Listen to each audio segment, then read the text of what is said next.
મારા હૈયે રહેજો હકુમત રાજા રામની, સદાય મારા હૈયે રહેજો હુકુમત રાજા રામની. સદાય મારા હૈયે રહેજો હકુમત રાજા રામની, સદાય મારા હૈયે રહેજો હુકુમત રાજા રામની. હૃદય સિંહાસન ઉપર રહેજો બેઠક રાધે શ્યામની, હૃદય સિંહાસન ઉપર રહેજો બેઠક રાધે શ્યામની. જીવન મારું રામ રાજ્ય હો ના લંકાની જ્વાળા હો, જીવન મારું રામ રાજ્ય હો ના લંકાની જ્વાળા હો. પૂજન કરવા રામ શ્યામનું કર્મા પુષ્પની માલા હો, પૂજન કરવા રામ શ્યામનું કર્મા પુષ્પની માલા હો. લાગી રહેજો હરદમ હૈયે લગન પ્રભુના કામની, લાગી રહેજો હરદમ હૈયે લગન પ્રભુના કામની. હૃદય સિંહાસન ઉપર રહેજો બેઠક રાધે શ્યામની, હૃદય સિંહાસન ઉપર રહેજો બેઠક રાધે શ્યામની. સદાય મારા હૈયે રહેજો હકુમત રાજા રામની, હૃદય સિંહાસન ઉપર રહેજો બેઠક રાધે શ્યામની. સદાય મારા હૈયે રહેજો હકુમત રાજા રામની, હૃદય સિંહાસન ઉપર રહેજો બેઠક રાધે શ્યામની.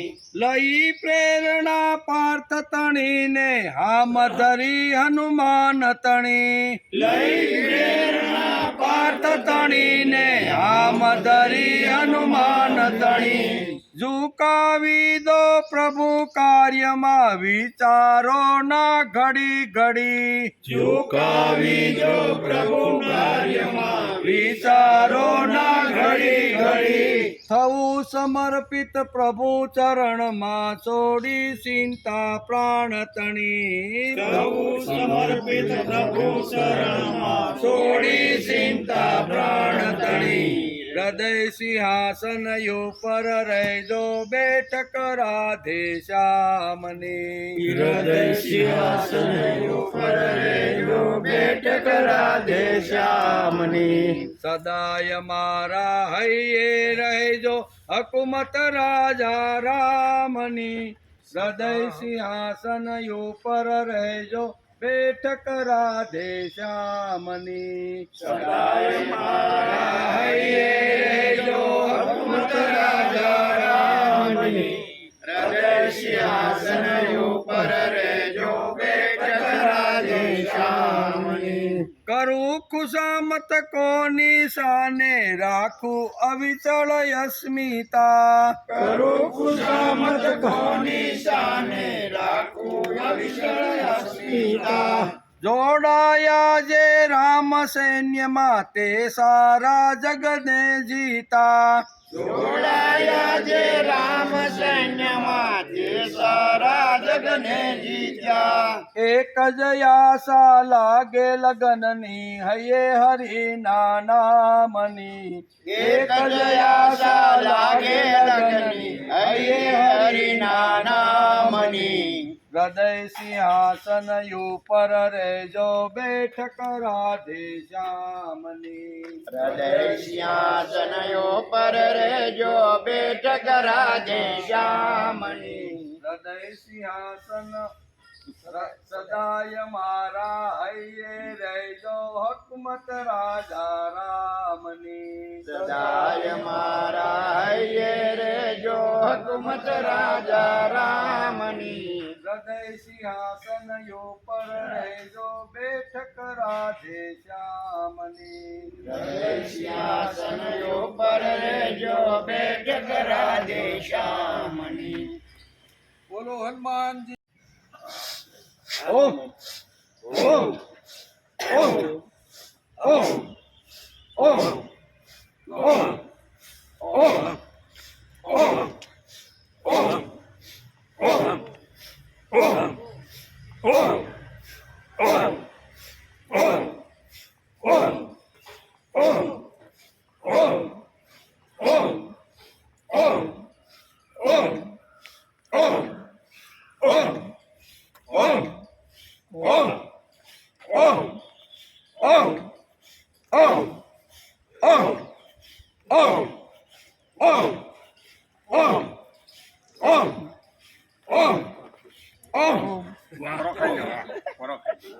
થઈ ગયો રેડી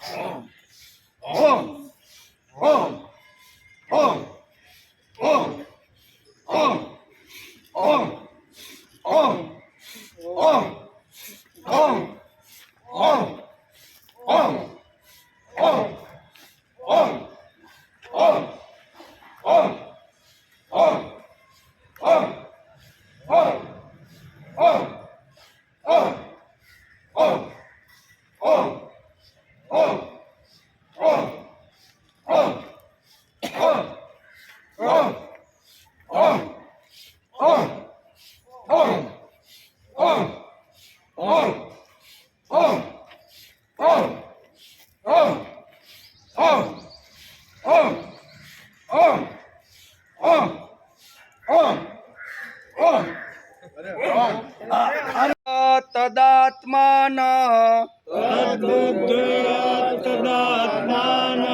તદ્બુદ્ધય તદાત્માન તનિષ્ઠા તત્પરાયણા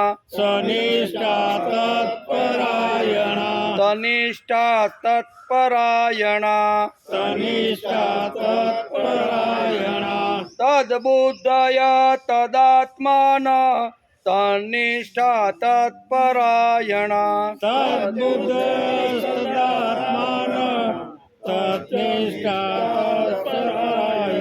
તદ્બુદ્ધય તદાત્માન તનિષ્ઠા તત્પરાયણા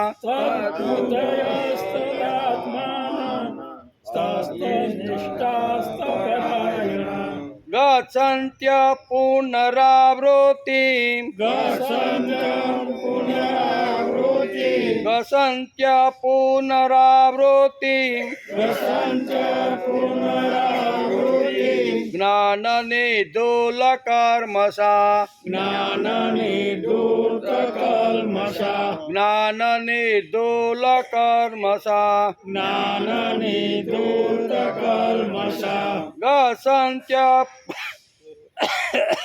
ગચ્છન્ત્ય પુનરાવૃત્તં જ્ઞાનનિર્ધૂતકલ્મષા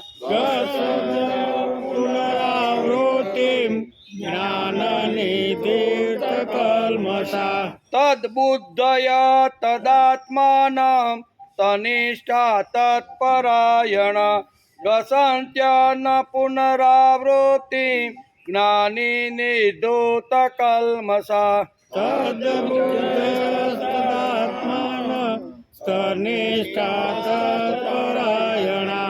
ગચ્છન્ત્ય પુનરાવૃત્તિં જ્ઞાનનિર્ધૂતકલ્મષા વિદ્યા વિનય સંપન્ને વિદ્યા વિનય સંપન્ને બ્રાહ્મણે ગવિહસ્તિની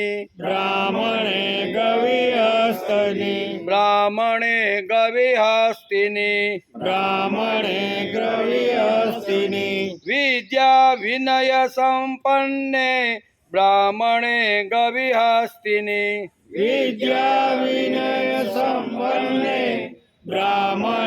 ગવિહસ્તિની સુનીચેવ સ્વપાકે ચ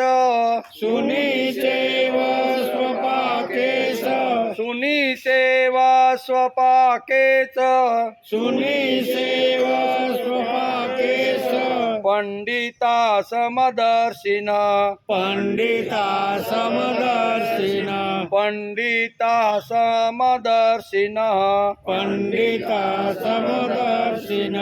સુનીચેવ સ્વપાકે ચ પંડિતા સમદર્શિનઃ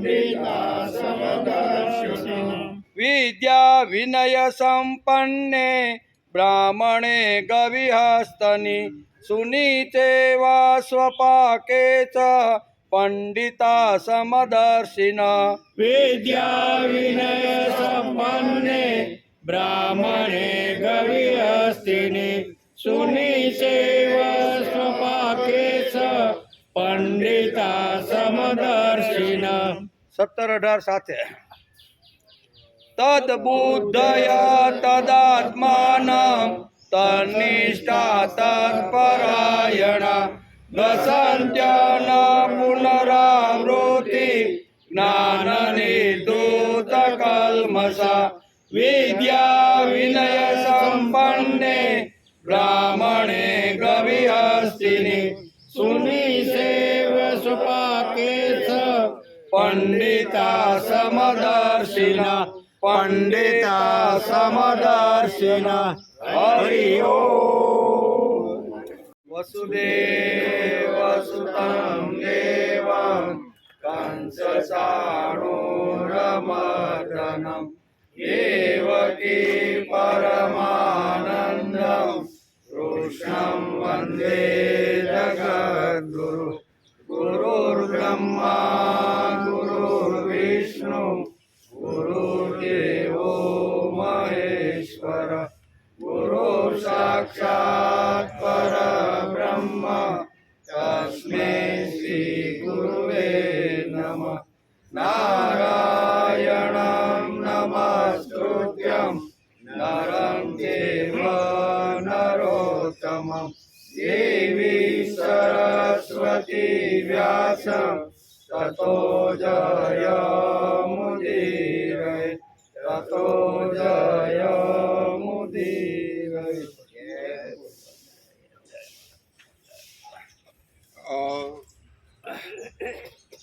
તદ્બુદ્ધય તદાત્માન તનિષ્ઠા તત્પરાયણા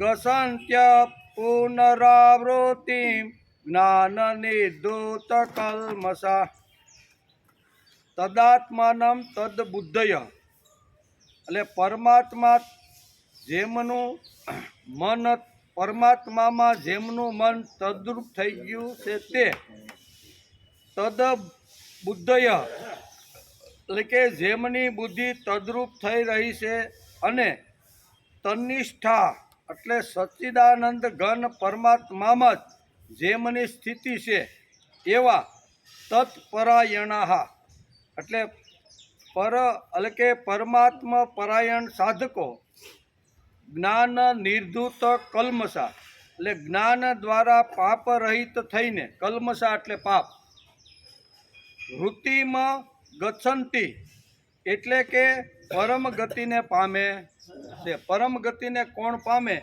એનું વર્ણન આ શ્લોકની અંદર ભગવાને કર્યું છે. પરમાત્મામાં જેમનું મન તદ્રુપ થઈ રહ્યું છે, પરમાત્મામાં જેમની બુદ્ધિ તદ્રુપ થઈ રહી છે અને સચ્ચિદાનંદ ઘન પરમાત્મામાં જેમની સ્થિતિ છે એવા પરમાત્મા પરાયણ સાધકો જ્ઞાન દ્વારા પાપ રહિત થઈને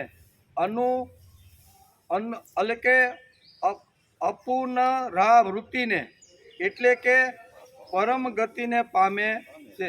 અનુપરાવૃત્તિ એટલે અનુપરાવૃત્તિને પામીને પરમ ગતિને પામે છે એવો આ શ્લોકની અંદર અર્થ છે. આજે શ્રીમદ ભગવદ્ ગીતા ચિંતન શરૂ થયું એનો 273મો દિવસ. ગઈકાલે આપણે શ્રીમદ ભગવદ્ ગીતાના 5મા અધ્યાયના 16મા શ્લોકને આપણે નમસ્કાર કર્યા. કઈ વાત હતી? હે અર્જુન, જેમણે પોતાના જે જ્ઞાન વડે તે અજ્ઞાનને નષ્ટ કર્યું. ગઈકાલે આપણે આનો વિચાર કરતા હતા કે હે અર્જુન, જેણે પોતાના જ્ઞાન વડે અજ્ઞાનને નષ્ટ કરી નાખ્યું છે તેમનું એ જ્ઞાન સૂર્યની જેમ સચ્ચિદાનંદ ઘન પરમાત્માને પ્રકાશિત કરી દે છે. આનો વિચાર આપણે ગઈકાલે આ શ્લોકનો અભ્યાસ કર્યો. બીજી વાત ચાલતી હતી, પોતાના વિવેક દ્વારા એ અજ્ઞાનનો નાશ કરી દેતા જ જ્ઞાનનો ઉદય થાય છે. તેનું વર્ણન ભગવાને 5મા અધ્યાયના 13 થી 26 શ્લોકની અંદર કર્યું. 14 શ્લોકની અંદર આ આપણું જ્ઞાનનું વર્ણન હાલવાનું છે 26મા શ્લોક સુધી. એટલે ભગવાને આ 14 શ્લોકની અંદર સુંદર મજાના જ્ઞાનની આવી રીતની વર્ષા અર્જુન ઉપર વરસાવી છે. બીજી એક વાત કે વિષાદને યોગ શા માટે કહેવામાં આવે છે એ વિશે પણ થોડોક આપણો કે અર્જુન વિષાદ યોગ, વિષાદ એટલે કે વિષાદ યોગ કેવી રીતે થાય એનો પણ આપણે ગઈકાલે થોડો વિચાર કરતા હતા. વિષાદને યોગ શા માટે કહ્યો છે તેનો વિચાર પણ આપણે ગઈકાલે કરતા હતા. વસ્તુનિષ્ઠ આનંદના પારતંત્રથી વિષાદ જ રહે છે. વસ્તુનિષ્ઠ આનંદમાં આવતું રહેલું આ એક દુઃખ છે, વિષાદ જ છે. કેમ કે તેમાં માણસ લાચાર બને છે. પારતંત્ર થાવ શું અને કોઈની દાઢીમાં હાથ નાખી અને મારે જીવવું પડે એટલે પારતંત્ર થાય. વસ્તુનિષ્ઠ સુખની અંદર વસ્તુથી, વ્યક્તિથી કે કોઈ પણ વિચારથી મારે જો સુખ ભોગવવાનું હોય તો એ બધાની લાચારી કરવી પડે, એમાં હાથ નાખવો પડે, એને મનાવવા પડે તો માણસને અહીંયા સુખ મળે. તે વગર મને સ્વસ્થ સુખ કે આનંદ મળતા નથી.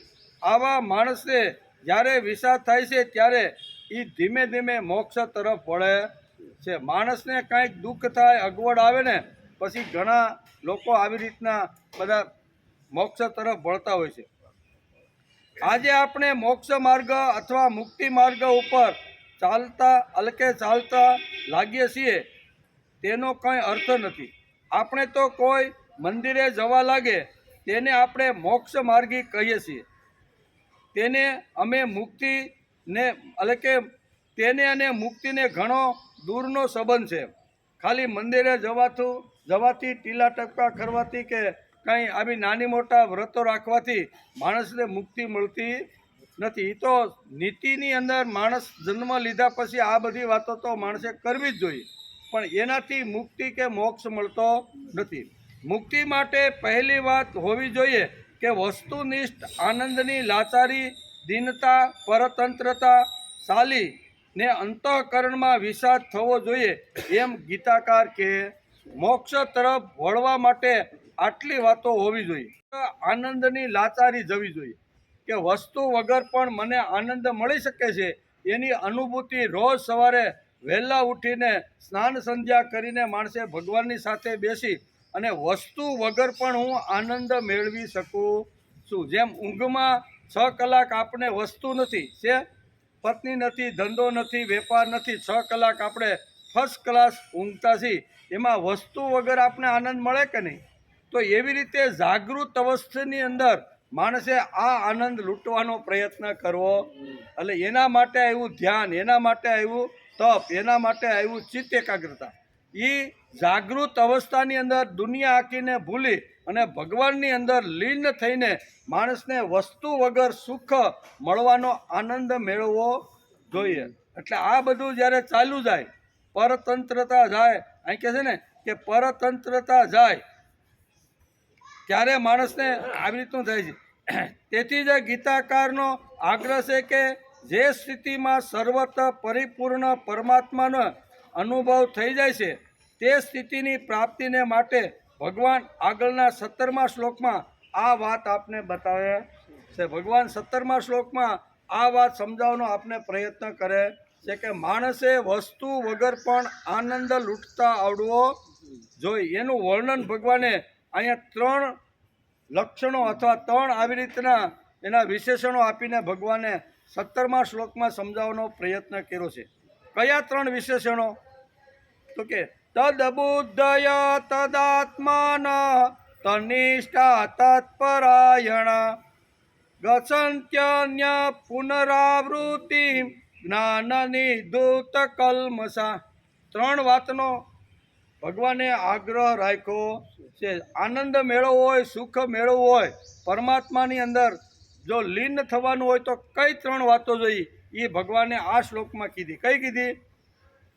પહેલું તો માણસને તદાત્માન થતા આવડવું જોઈએ. તદાત્માન એટલે પરમાત્મામાં જેમનું મન તદ્રુપ થઈ ગયું, ભગવાન સિવાય બીજી કોઈ વસ્તુ નહીં. 5 મિનિટ, 15 મિનિટ, 20 મિનિટ જેની જેવી તાકાત એ આખા જગતને ભૂલીને બેસવાનો માણસે રોજ પ્રયત્ન કરવો. જેમ આપણે રોજ પાણી પીએ છીએ, ખોરાક ખાઈએ છીએ, રોજ આપણે ઊંઘ લઈએ છીએ, રોજ પૈસાની થપ્પી ગણીએ છીએ, બધું કરી કે નહીં, એમાં આપણે કંટાળો ક્યારે આવે? આ તમારું રોજ ગીતાનું સાંભળવું એમાં થાવ કંટાળો. રોજ આ આધ્યાત્મિક ક્ષેત્ર અને ભક્તિ માર્ગમાં ઘણીવાર કંટાળો માણસને આવતો હોય છે. પણ રૂપિયાની એની નોટો આપણે 80 વર્ષથી ગણતા આવીએ છીએ. કોઈ દી કંટાળો આવ્યો કે નાના હો નોટ તો આની પહેલાં 25 વર્ષ પહેલાં બહુ ગણી હતી, હવે ગણવી નથી. બંડલ આવે તો કોઈ મૂકે? કોઈ મૂકતો. એમાં કંટાળો માણસને નથી. તેથી તદ્રુપ થવું જોઈએ. ક્યાં? આ શ્લોકની અંદર ભગવાન 3 વિશેષણો આપીને અર્જુનને સમજાવે છે કે જેને મારા સુધી પહોંચવાનું હોય, મોક્ષ માર્ગ સુધી અથવા આવી રીતની મુક્તિ માર્ગ સુધી જો પહોંચવાનું હોય ને તો આ 3 મહત્ત્વના તત્વો ભગવાન અર્જુનને સમજાવે છે. તેમાં પહેલી વાત કરી છે કે પરમાત્મામાં જેમનું મન તદ્રુપ્ત થઈ ગયું છે. બીજી કોઈ જગ્યાએ મને તો મારો મીરા કહેતી ને કે ગિરધર સિવાય હવે હું બીજું કાંઈ જોતી નથી. ભગવાનની અંદર તદ્રુપ થઈ ગયેલા આ બધા જીવો છે. બીજી વાત છે તદબુદ્ધય. કેવી વાત આવી? તો કે પરમાત્મામાં જેમની બુદ્ધિ તદ્રુપ થઈ ગઈ છે. કેવી? એક તો અહીંયા એનું મન તદ્રુપ થઈ ગયું છે. બીજો તત્વ લીધું છે બુદ્ધિ. બુદ્ધિ પણ માણસને આવી રીતે. ત્રીજી વાત છે તન્નિષ્ઠ. સચ્ચિદાનંદ ઘન પરમાત્મામાં જેમની સ્થિતિ તત્પરાયણ એટલે પરમાત્મા પરાયણ થઈ ગયેલી છે. આ સાધકો, આ 3 તત્વો જેની પાસે છે એવા સાધકો શું થાય?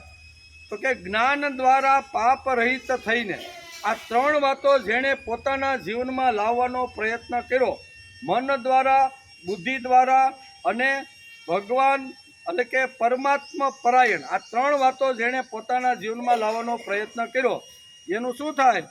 તો કે જ્ઞાન દ્વારા પાપ રહિત થઈને, જ્ઞાન દ્વારા પાપ રહિત થઈને એટલે કે અપુનરાવૃત્તિને એટલે કે પરમ ગતિને પામી જાય છે. એટલે મોક્ષની વાત કરી છે. ફળ શું છે આનું? આ શ્લોકમાં પણ ફળ ભગવાને બતાવ્યું છે, એનો વિચાર કર્યો છે. તેથી પરમાત્મામાં જેમનું મન તદ્રુપ થઈ રહ્યું છે, પરમાત્મામાં જેમની બુદ્ધિ તદ્રુપ થઈ રહી છે અને સચ્ચિદાનંદ ઘન પરમાત્મામાં જેની સ્થિતિ છે એવા પરમાત્મા પરાયણ સાધકો જ્ઞાન દ્વારા પાપ રહિત થઈને અનુપરાવૃત્તિને એટલે કે પરમ ગતિને પામે. પરમ ગતિને જો પામવાનું હોય તો ગીતા આટલો આગ્રહ રાખે, કોઈ બાપજી મારા ઉપર હાથ મૂકી દે અને મને પરમ ગતિ મળી જાય એવું ગીતાને માન્ય નથી. આજે ઘણા વૈભવવાન લોકો, ઘણા બુદ્ધિવાન ભણેલા લોકો આવા સંન્યાસીઓની પાછળ દોડ કરે છે. એનું કારણ શું છે કે વગર મહેનતે, વગર આવી રીતના પ્રયત્ન કર્યા વગર બાપજીનો હાથ મારા ઉપર આવી જાય અને મને મુક્તિ મળી જાય. તો ગીતા અહીંયા સ્પષ્ટ કહે છે કે 3 વાતો જેણે પોતાના જીવનમાં લાવવાનો પ્રયત્ન કર્યો, બરોબર, ભલે એની પાપા પગલી છે આ જન્મારે નહીં તો આવતા જન્મારે, પણ જે આ રસ્તે ચાલી અને મારા તરફ જે આવે છે ને એને પાપ રહિત થઈને એને મુક્તિ મળી જાય. એટલું સ્પષ્ટ ભગવાન આ શ્લોકની અંદર આપણે સમજાવવાનો પ્રયત્ન કરે છે. આજે હનુમાન જયંતિ કેવી, એટલે એમનો વિચાર કરવો પડે ને. આપણે ઉત્સવો વચ્ચે આવે છે. આની પહેલાં રામનવમીનો ઉત્સવ ગયો, રામ ગયા પછી સીધા હનુમાનજી આવ્યા, રામના ભક્ત, બરોબર. તો એ રામના ભક્તને પણ આપણે યાદ કરી લેવા જોઈએ. આજથી 11 વર્ષ પહેલાં જ્યારે આપણે અહીંયા મહાભારતની શરૂઆત કરી પ્રથમ, બરોબર, 1 લાખ શ્લોકનો આપણે અભ્યાસ કર્યો. એ વખતે મહાભારત શરૂ કરતાં પહેલાં જ આપણે બધા જે કાંઈ હાજર છે એને ખબર છે 90% તો હાજર નહોતા અહીં, બરોબર. તો એ વખતે હનુમાનજીને આપણે આહ્વાન કરીને બોલાવ્યા હતા કે હનુમાનજીને કીધું કે અમે અહીંયા એક સારામાં સારા શાસ્ત્રનો અભ્યાસ કરવા માટે બેસી છે, વાર્તા છે, અમે જે કાંઈ બોલીને કાલું એ સાંભળવા માટે તમે વડલા ઉપર આવી જાઓ. એટલે ત્યારના વડલા ઉપર બેઠા છે. હજી અમે એને કીધું તમે તમારા સ્થાન ઉપર જાઓ એવું હજી કીધું નથી. એટલે હનુમાનજી બેઠા છે. આપણી ગીતા પૂરી થાય ને ત્યારે આપણે હેઠ કહેવાના છે કે ભગવાન હવે તમે તમારા સ્થાન ઉપર જાઓ. ત્યાં સુધી તો ઉપર જ બેઠા છે. એટલે ઉપર બેઠા છે તો આપણે એને કાંઈક કહેવું તો પડે ને. આટલું મોટું જેણે રામનું કામ કર્યું, રામના માટે જેણે આખું જીવન સમર્પિત કરી દીધું, એવા હનુમાનજીનો આજે જન્મ જયંતિ છે, બરોબર.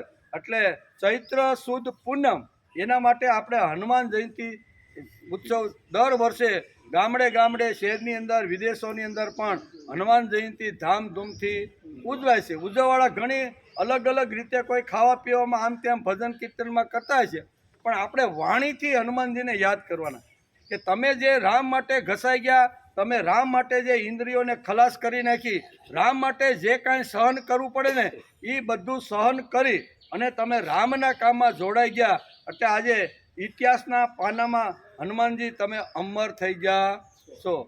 ભગવાન રામના સ્વતંત્ર મંદિર હોય પણ એમાં હનુમાનજીની મૂર્તિ હોય ને હોય જ, પણ હનુમાનજીનું મંદિર હોય ત્યાં રામની મૂર્તિ હોય જ એવું નથી.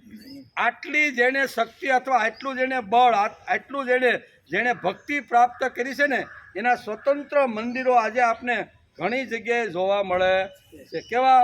રામના મંદિરમાં હનુમાન તો હોય ને હોય, શિવજીના મંદિરમાં પોઠિયો હોય ને હોય જ, પણ હનુમાનજીના મંદિરમાં રામ હોય એવું એટલી તાકાત રામની સાથે અથવા રામ જેવું જેણે રામની બાજુમાં બેસી શકે ને એવું જેણે જીવન બનાવ્યું છે એનો આજે આપણે થોડોક વિચાર કરી લઈએ. આટલું મોટું કામ આ જગતની અંદર હજારો વર્ષ પહેલાં રામની સાથે રહીને જે કામ કર્યું છે, આજે પણ દુનિયા એના ગુણગાન ગાતા ધરાય કોઈ ધરાતું નથી. ગમે એટલી વાર હનુમાન ચાલીસા આપણે બોલી સાંભળી પણ આપણે ઓડકાર આવ્યો કોઈ દી? હનુમાન ચાલીસા સાંભળવાનો ઓડકાર માણસને આવતો એ શું બતાવે છે કે હનુમાનજી ઉપર આજે 10,000 વર્ષ પહેલાં જે રામનો હનુમાનજી ઉપર પ્રેમ હતો, રામના માટે હનુમાનજીએ જે કામ કર્યું એ અત્યારે અખંડ આપણને આ ઉત્સવો દ્વારા જોવા મળે છે. તેથી આજે આપણે તેને હનુમાનજીને આપણે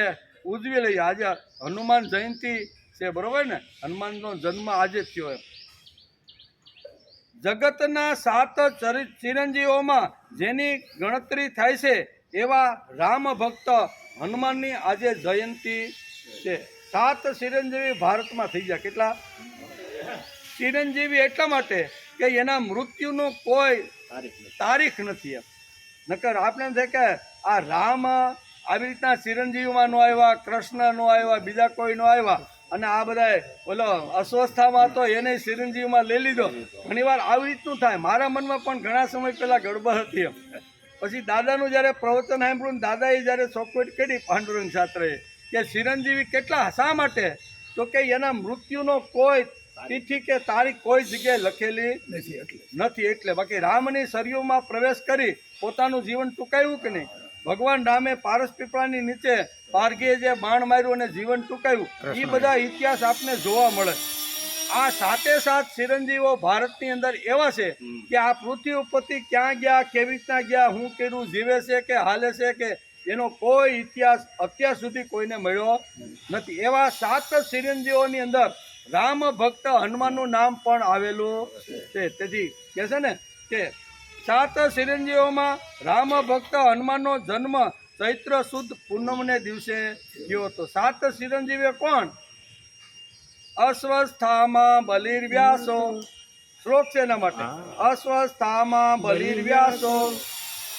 પછી હનુમાન ચ વિભીષણ કૃપા પરશુરામ ચ સપ્તેતા ચિરજીવની. સપ્તેતા ચિરજીવની. આ 7 લોકો ચિરંજીવી છે. એના મૃત્યુના કોઈ તિથિ તારીખ નથી. તેથી એનું નામ છે. અશ્વત્થામા, બલિરાજા, વ્યાસમુનિ, હનુમાન તથા વિભીષણ, કૃપાચાર્ય અને પરશુરામ.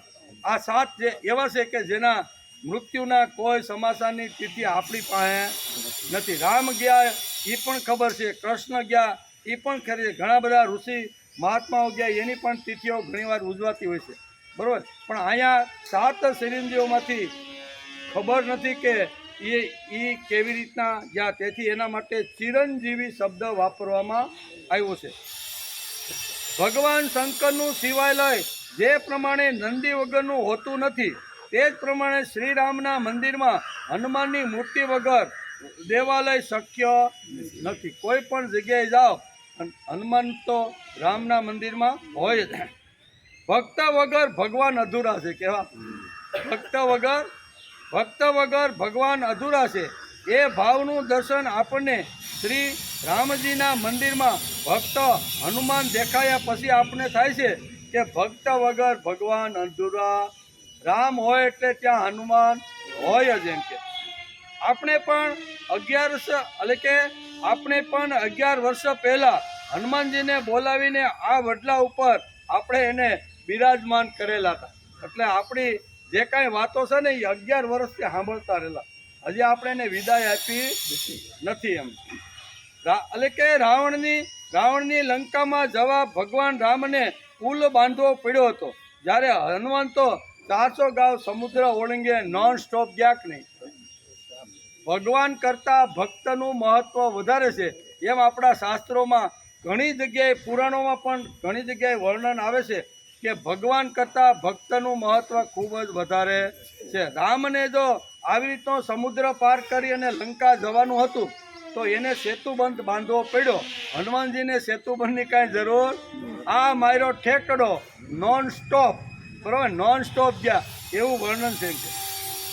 હનુમાનજીના એટલે કે રાવણની લંકામાં જવા ભગવાન રામને પુલ બાંધવો પડ્યો હતો. જ્યારે હનુમાનજી આવી રીતના ઉડાન કરીને લંકા પહોંચી ગયા. હનુમાનજીના કૂદકાથી ભક્તોનો મહિમા વધ્યો છે. પુત્રાદ શિષ્યાદ પરાજય. જેમ દીકરાના પરાક્રમથી બાપ આનંદિત થાય છે એમ ભગવાને પણ હનુમાને જે કામ રામના કર્યા આ કામ જોઈને ભગવાન રામને ખૂબ આનંદ થતો હતો. શિષ્ય પાસે હારી જવામાં ગુરુ ગૌરવ અનુભવે છે. મહિમાની વૃદ્ધિમાં પ્રભુ પ્રસન્નતા અનુભવે છે. જેનું ચિંતન પ્રભુ કરે તેવા મહાપુરુષમાં હનુમાનજીનું પણ એક નામ. ભગવાન ચિંતન કોનું કરે? તો કે ભક્તોનું કરે. ને ભક્તોનો જે ચિંતનો ભગવાન જે કરતા રહેલા છે એનું અંદર જે લિસ્ટ શાસ્ત્રકારો આપ્યું છે એમાં હનુમાનજીનું પણ એક નામ છે. માણસો તો ભગવાનનું ચિંતન કરશે જ. આજ હજારો વર્ષથી જન સમુદાયના હૃદયમાં રામ જેટલું જ આદરણીય સ્થાન હનુમાનજીએ મેળવી લીધું હતું. રામ જેટલું જ સ્થાન આદરણીય, બરોબર. નકર ભક્ત હતા, ભક્ત કરતાં હંમેશા ભગવાન મોટા હોય, પણ અહીંયા ભક્ત ભગવાન જેટલા જ મહાન છે એવું બતાવવાનો આપણા શાસ્ત્રોએ અભ્યાસ કર્યો છે. તેથી આપણે આજે હનુમાનજીની જન્મ જયંતિ વર્ષોથી ઉજવીએ છીએ. ઉત્તરકાંડમાં રામ હનુમાનને હવે રામના કેટલા આમ તો વાત કરી તો એમાં તો ઘણી બધી છે, પણ અમુક પ્રસંગો આપણે જોઈ લઈએ કે હનુમાનજીની જયંતિ દર વર્ષે શા માટે ઉજવાય છે. હનુમાનજીનું દરેક જગ્યાએ અલગ સ્વતંત્ર મંદિર હોય ત્યાં રામને જરૂર નથી. આવું બધું સમાજની અંદર આપણે જોઈએ છીએ તો એ શા માટે છે? તો એના પણ કારણો આપણે જોઈ લેવા જોઈએ. આટલું મોટું જેણે કામ કર્યું છે એમાં ઉત્તરકાંડની અંદર રામ પોતે જ હનુમાનજી માટે બોલે છે. કોણ? શબ્દ કોના છે? રામના મુખારવિંદમાંથી ઉત્તરકાંડ આપણે વાલ્મીકી રામાયણ વાંચી અને ઉત્તરકાંડની અંદર રામ પોતે હનુમાનજી માટે શું બોલે છે એ આપણે જરીક જોઈ લઈએ. ઉત્તરકાંડમાં રામ હનુમાનને માટે પ્રાજ્ઞ, વીર, ધીર, રાજનીતિ નિપુણ વગેરે વિશેષણોથી હનુમાનને સંબોધન કરે. હનુમાનનું સંબોધન શેના દ્વારા કર્યું? કે હનુમાનમાં કેટલા ગુણો હતા ને એ રામ બરોબર જાણી ગયા હતા. તેથી હનુમાન કેવા? તો કે હનુમાન પ્રાજ્ઞ. હનુમાન કેવા? તો કે વીર, ધીર, રાજનીતિ નિપુણ વગેરે વિશેષણોથી હનુમાનને રામે સંબોધન કર્યું છે. ઉત્તરકાંડમાં બહુ સરસ રીતે લાંબુ વર્ણન આવી રીતના શ્લોકો વાલ્મીકીએ લખ્યા છે. ઘેરે રામાયણ હોય તો જરીક નજર ફેરવી લેજો. આ ઉપરથી જ હનુમાનજીની ઉચ્ચતમ યોગ્યતા કલ્પી શકાય. રામ જેવા રામ, બરોબર ને, એણે જો આવી રીતનું જો વર્ણન કર્યું હોય તો હનુમાનજીની કેટલી કક્ષા છે ને એના ઉપરથી આપણે સમજી શકીએ છીએ. હનુમાનજી સીતાની શોધ કરીને આવ્યા ત્યારે શ્રીરામે કહ્યું કે હે હનુમાન, મારા ઉપર અગણિત ઉપકારો છે. પંચ પ્રાણ કાઢીને આપું ને તો પણ તે કરેલો મારા ઉપર જે ઉપકાર છે ને એ હું ભૂલી શકું એમ નથી. કોના શબ્દો છે? રામ જેવા. રામ કહે છે કે હે હનુમાન, તમે જે સીતા શોધ કરીને તમે આવ્યા, સરનામું લઈને આવ્યા, કેવી સ્થિતિમાં રહીને આવ્યા, એ સમાચાર સાંભળીને મને તો એમ થાય છે કે મારા 5 પ્રાણ અપાન વ્યાન ઉદાન સમાન અને આવી રીતના આપું ને તો પણ તારા ઋણમાંથી હું છૂટી શકું એમ. શબ્દ કોના છે? મારા તમારા નથી. આપણે તો ખાતા ખાતા અસ્યુત્તમ કેસ્યુત્તમ થઈ જાય એના શબ્દો નથી. રામના શબ્દ, રામના મોઢામાંથી નીકળેલા આ શબ્દો, તારા ઋણમાંથી હું ક્યારેય મુક્ત થઈ શકું એમ નથી એમ. તેથી મારો પ્રાણ કાઢીને આપું ને હનુમાન તો પણ તારા માટે આ બધું ઓછું પડે છે. તારો મારા ઉપરનો જે પ્રેમ પંચ પ્રાણ કરતાં પણ વિશેષ છે. તેથી હું તને ફક્ત આલિંગન આપું છું. ગમે તેટલું આપું તો પણ તારા ઋણમાંથી હું મુક્ત થઈ શકું એમ નથી. તેથી હું તને આલિંગન આપું એમ કરી અને ભગવાન રામ શું કહેવાય હનુમાનજીને ગળે લગાડે છે. એવા ચરિત્રો આપણે ઘણીવાર ફોટામાં અથવા પ્રતિકૃતિમાં આપણે જોતા હોય. એ આ પ્રસંગ છે. ક્યારનો હતો કે લંકામાંથી સીતાને આવી રીતનો સંદેશો લઈને રામને જ્યારે આપે છે ને ત્યારે રામ અને હનુમાન આ ભેટી પડે છે એનો છે. તેથી એક આ બહુ લખ્યું વાલ્મીકીમાં લખ્યું વાલ્મીકી રામાયણ કે એક કશ્ય પરોપકારાસ્ય પ્રાણાન દાસ્યામી તે કપે એટલે વાનર કે હે વાનર, હે હનુમાન, એક પ્રાણ કાઢીને જો તને હું આપું તો ઉપકારસ્ય. આવો વાલ્મીકીએ શબ્દ વાપર્યો છે કે તારા ઉપકારમાંથી હું મુક્ત થઈ શકું એમ નથી. રામ કહે છે કે હનુમાન, એવું અદ્ભુત તે કામ કર્યું છે, એવું તે દુષ્કર કામ કર્યું છે જે લોકો મનથી પણ કરી શકતા નથી ને એવું તે કામ કર્યું છે. અસુરોની નગરી, જ્યાં જો ત્યાં રાક્ષસ, અને એનો જો ભેટો થઈ જાય તો રાક્ષસ ક્યારે મારી નાખે ને એ નક્કી નહીં. એવા લોકોની વચ્ચે જઈને તે જબરજસ્ત કામ કરીને તું આવ્યો છો, બરોબર, ડર નહીં. ભગવાન બહુ સરસ વાલ્મીકી રામાયણમાં વાલ્મીકી લખે છે કે યો હિ ભૃત્યા પ્રયુક્તાસન ભર્તા કર્માણિ દુષ્કર કુર્યાત તદનુરાગેણ તમાહુ પુરુષોત્તમમ. પુરુષોત્તમ ભગવાન સિવાય શબ્દ વપરાતો નથી, પણ વાલ્મીકી રામાયણની અંદર ભગવાને હનુમાનજીને પુરુષોત્તમ કહીને સંબોધન કર્યું. ખરેખર રામાયણ વાંચવા જેવી છે, બરોબર ને. એની અંદર ભગવાન પોતે જ હનુમાનજીને કહે છે કે તું હનુમાન નથી, તું વાનર નથી, તું કોણ છો? પુરુષોત્તમ. પુરુષોત્તમની ડિગ્રી એને ભગવાને પોતે જ સ્વમુખે હનુમાનજીને આપેલી છે. તેથી કહે છે તમાહુ પુરુષોત્તમમ, હે પુરુષોત્તમ કહીને ભગવાન રામ હનુમાનજીને હાંક મારે છે.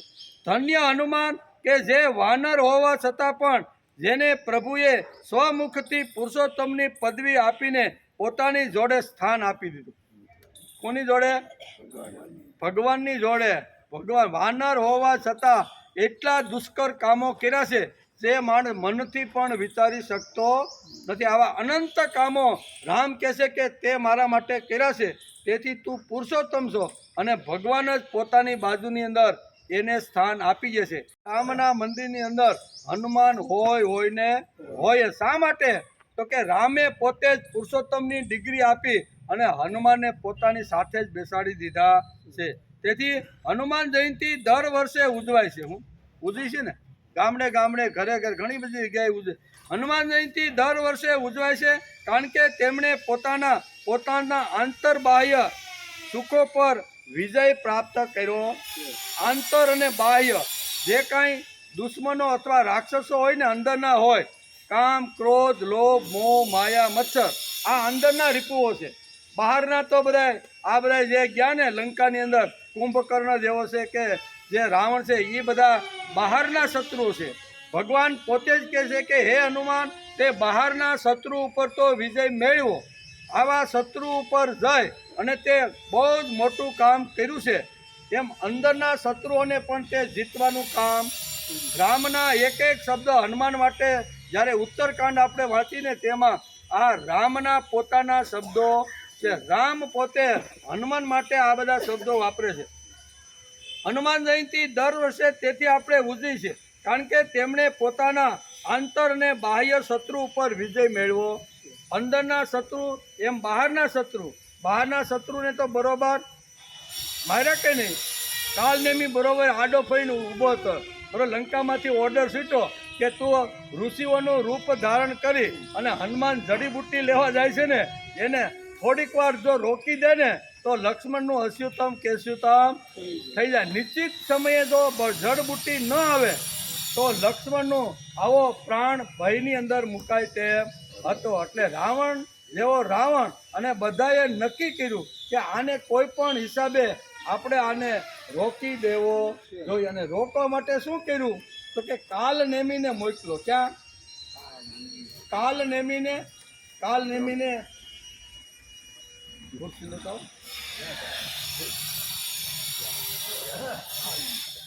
નેમીને કહેવાનો અર્થ કે કાલ નેમીને મોકલો એમ.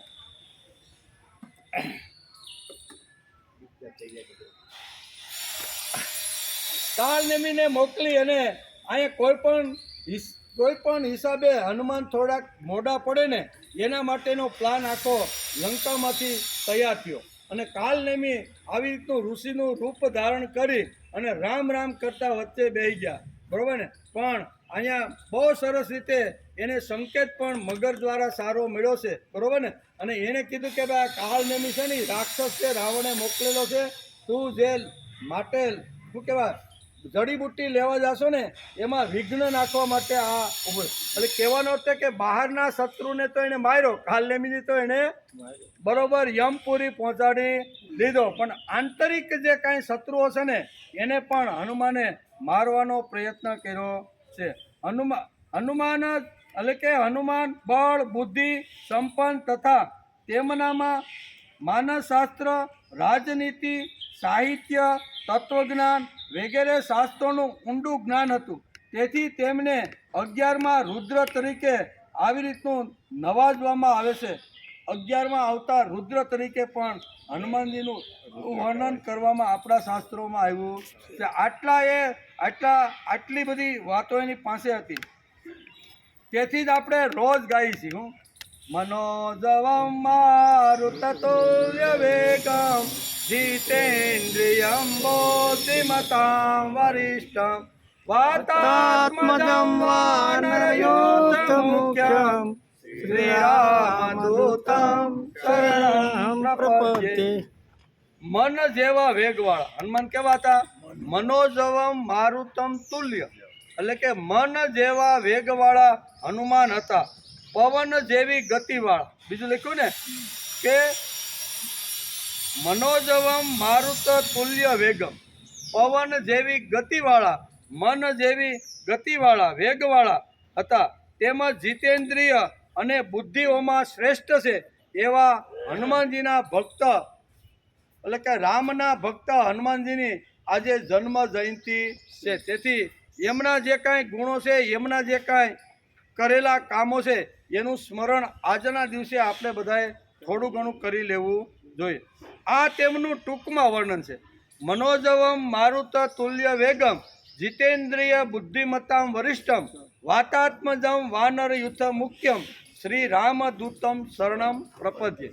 આવા રામના જે દૂત છે એના શરણે અમે બધા જઈએ છીએ. પવન જેવી જેની ગતિ છે, મન જેવો જેનો વેગ છે, અને જેણે બધી ઇન્દ્રિયો ઉપર જેણે કાબુ અને આવી તો સંયમ કર્યો છે એવા હનુમાનજીને અમારા વારંવાર નમસ્કાર છે. આટલું ટૂંકાણમાં એનું વર્ણન છે.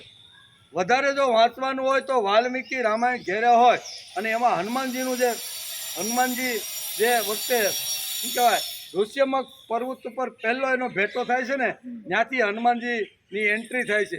ત્યાંથી અંત સમય સુધી રામની સાથે કેવી રીતના કામો કર્યા ને એ બધું જ વર્ણન વાલ્મીકીએ બહુ સરસ રીતે વર્ણન કર્યું છે. આ તેમનું ટૂંકું વર્ણન છે. હનુમાનમાં જબરજસ્ત વિદ્વતા હતી. તે બુદ્ધિમત્તામ વરિષ્ઠમ હતા. સામાન્ય રીતે શરીર સામર્થ્યવાળા માં એટલે કે થોડીક અક્કલ હોશિયારી ઓછી હોય છે, પણ અહીંયા એવું બન્યું નથી. રામાયણમાં હનુમાન માટે આ વાત ખોટી પડે છે. તેમનામાં વક્તૃત્વ શક્તિ જબરજસ્ત હતી. હનુમાનજીને ઓળખવા માટે 12 વર્ષ તપ કરવું પડ્યું તો હનુમાનજી ઓળખાય. ખાલી આજના દિવસ ખાલી હનુમાન જયંતીના દિવસે ખાલી એના ગુણગાનનું વર્ણન કરી તો હનુમાનજી ઓળખાય. એ આછી ઝલક આપણે આપી શકીએ, પણ હનુમાનને જો ઓળખવાનો હોય તો 12 વર્ષ સુધી એનું સંશોધન કરવું જોઈએ. એ કેવી રીતના ઘસાણા, કેવી રીતના કામ કર્યા, કેવી રીતની અગવડ સગવડમાં એ ઊભા રહ્યા છે ને, એ બધી જ વાતો વાલ્મીકીએ બહુ સરસ રીતે લખી રાખી છે.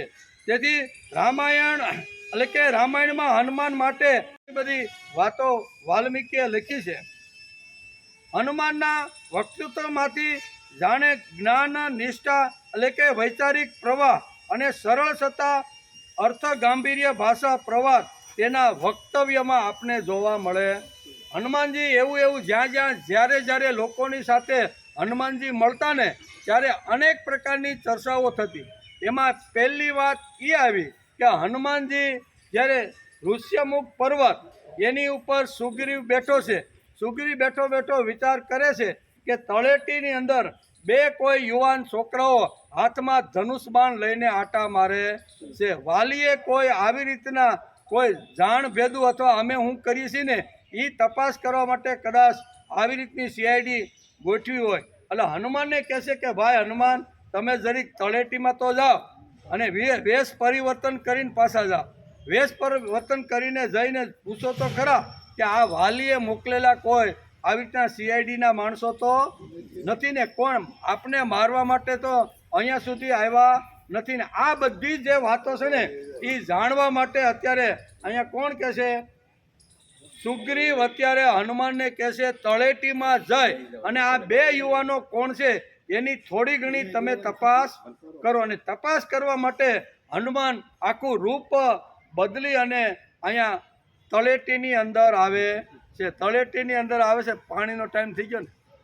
5 અને 17મો શ્લોકનો વિચાર કરતાં પહેલાં આપણે આજે હનુમાન જયંતિ, હનુમાનજીનો જન્મદિવસ છે, તેથી હનુમાનજીના ગુણોનો વિચાર અને રામ સાથેનો એ સંબંધ કેવો હતો એનો વિચાર અત્યારે આપણે કરીએ છીએ. એટલે હનુમાનજી પાસે જબરજસ્ત વક્તૃત્વ હતું. કેવું વક્તૃત્વ? એટલે બોલવાની કળા. એટલે તો બુદ્ધિમત્તામ વરિષ્ઠમ એના માટે શબ્દ વપરાય છે. અને એનો એક પ્રસંગ અહીંયા કોણ લખે છે? વાલ્મીકી. જેણે કિષ્કિંધા કાંડ વાંચ્યો હશે અથવા વાંચવાનો હોય તો એમાં બહુ સરસ રીતે વર્ણન કરે છે કે ઋષ્યમુખ પર્વત ઉપર વાલી આવી શકતો નથી, એને શ્રાપ હતો. એ આપણે વાર્તા બધાને ખબર હશે રામાયણની. એટલે અહીંયા 2 યુવાનો હાથમાં ધનુષ બાણ લઈ અને તળેટીમાં આટા મારે છે. એ સુગ્રીવે જોયું. એટલે સુગ્રીવને એમ થયું કે વાલીએ કોઈ વેશ પરિવર્તન કરી અને મારા માટે, મને મારવા માટે કદાચ મોકલા હોય. એટલે હનુમાનજી એના મંત્રી હતા. સુગ્રીવના મંત્રી કોણ હતા? હનુમાનજી. એટલે મંત્રી તરીકે કીધું કે તમે જાઓ તપાસ કરો કે આ 2 યુવાનો કોણ છે. એટલે વેશ પરિવર્તન કરી બ્રાહ્મણનું રૂપ ધારણ કરી અને તળેટીની અંદર હનુમાનજી આવે છે. એ વખતે એનું જે વક્તૃત્વ છે ને, રામ સાથેનો જે સંવાદ થયો છે, રામની સાથે જે વાર્તાલાપ થયો છે ને, એ જબરજસ્ત વાલ્મીકીએ લખી રાખ્યો. વાંચવા જેવો છે.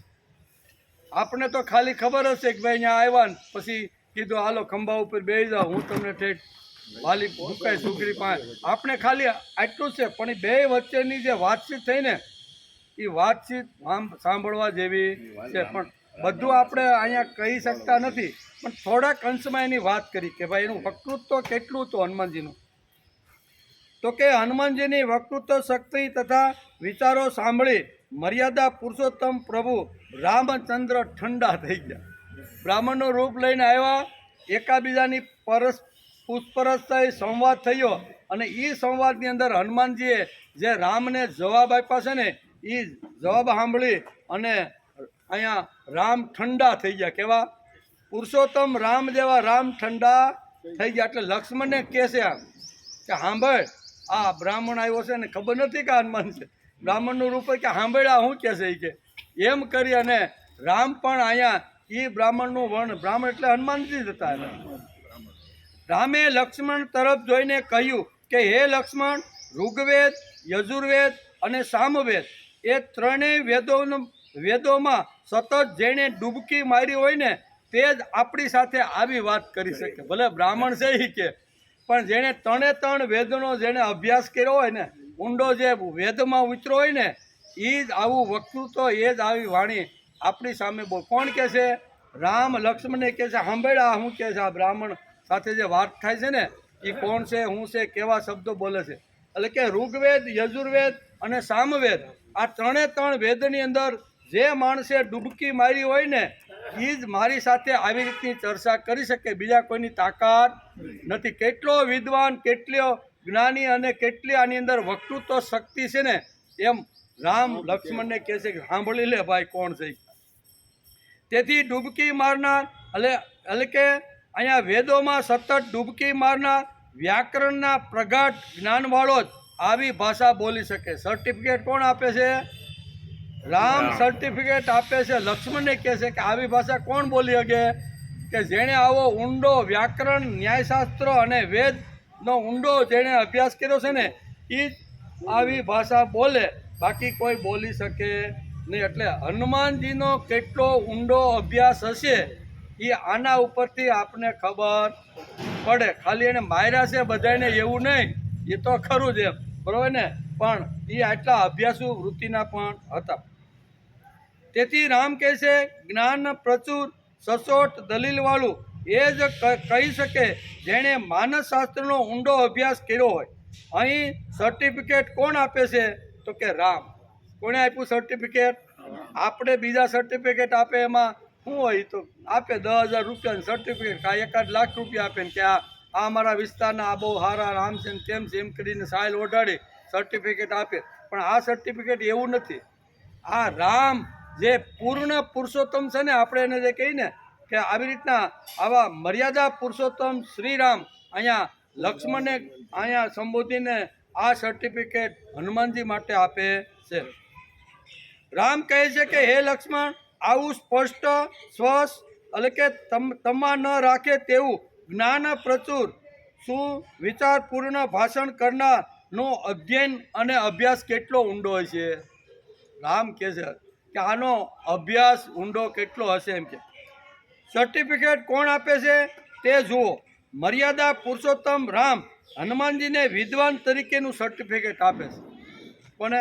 કે આ ખરો વિદ્વાન છે, જેણે ત્રણ વેદો, જેણે આવી રીતના એના ઉપર પ્રભુત્વ જેણે મેળવ્યું હોય ને, એવો માણસ જ આપણી સાથે આવી રીતની નમ્રતાપૂર્વક, જ્ઞાનપૂર્ણ અને ચતુરાઈથી જે વાત કરવાની જે કળા છે ને, એ જેણે વેદ, ઉપનિષદ આવી રીતના જે ગ્રંથો વાંચ્યા હોય ને, એ લોકો જ આપણી સાથે વાત કરી શકે. તેથી અહીં કહે છે કે હે લક્ષ્મણ, આનું કેટલું અહીંયા વાક ચાતુર્ય, એટલે એની વાણી કેટલી સુંદર, પવિત્ર અને નમ્ર વાણી છે. પાછી કેવી? જે કાંઈ પ્રશ્ન પૂછ્યા, એકાબીજાનો જે સંવાદ થયો ને, એ વાલ્મીકીએ શ્લોકોના શ્લોકો લખી રાખ્યા છે. આપણે જ્યારે આ વડલા હેઠે વાલ્મીકી રામાયણનો અભ્યાસ 508 દિવસ કર્યો. કેટલા? 508 દિવસ, 7 કાંડ અને 24,000 શ્લોક. એક શ્લોક વીણીને આપણે સમજવાનો પ્રયત્ન કર્યો. પણ એ ત્યારે એમ, એ તો અત્યારે બધું માથા ઉપરથી લગભગ વયું ગયું હોય, અથવા કોઈ આ નવા આવ્યો હોય તો એને ખબર હોય નહીં. પણ આપણે અભ્યાસ કરી ચૂક્યા છે આની પહેલાં, બરાબર ને. 508 દિવસ આપણે લાગ્યા હતા, બરાબર. તો આ તેથી રામ લક્ષ્મણને અહીંયા કહીને હનુમાનજીને આ સર્ટિફિકેટ આપે છે. તે જુઓ. મર્યાદા પુરુષોત્તમ રામ હનુમાનજીને વિદ્વતા તરીકેનું સર્ટિફિકેટ આપે છે. જ્ઞાની પૂર્ણ વિચાર કરીને સર્ટિફિકેટ આપે છે. મનમાં આવ્યું ને આપી દે એમ.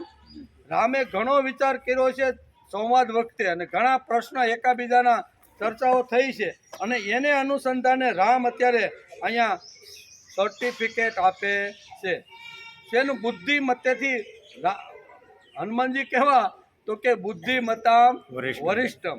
અજોડ મુત્સદીગીરી હતી. બુદ્ધિમાં અને શક્તિમાં વૈશિષ્ટ્યપૂર્ણ એવા વાણીના એટલે કે વાણીના વાલીના વધ પછી અંગદે વેર વારવાનું નક્કી કર્યું કે મારા બાપાને જેણે મારી નાખ્યો છે ને, અથવા જેના દ્વારા મરવી નાખ્યો છે ને, એનું ધનોત પનોત કાઢીને. અંગદ યુવાન હતો, અને યુવાનોનું જબરજસ્ત એની પાસે ખૂબ મોટું જોર હતું, ખૂબ મોટું સંગઠન અહીંયા કોની પાસે? તું અંગદ પાસે. વાલીને માર્યા પછી અંગદ વિચારે છે કે કોઈ પણ હિસાબે અહીંયા કાકા ઉપર ચડાઈ કરીને કિષ્કિંધાનું રાજ્ય આપણે હસ્તક કરી લેવું. એની અલગ અલગ મિટિંગો થવા લાગી.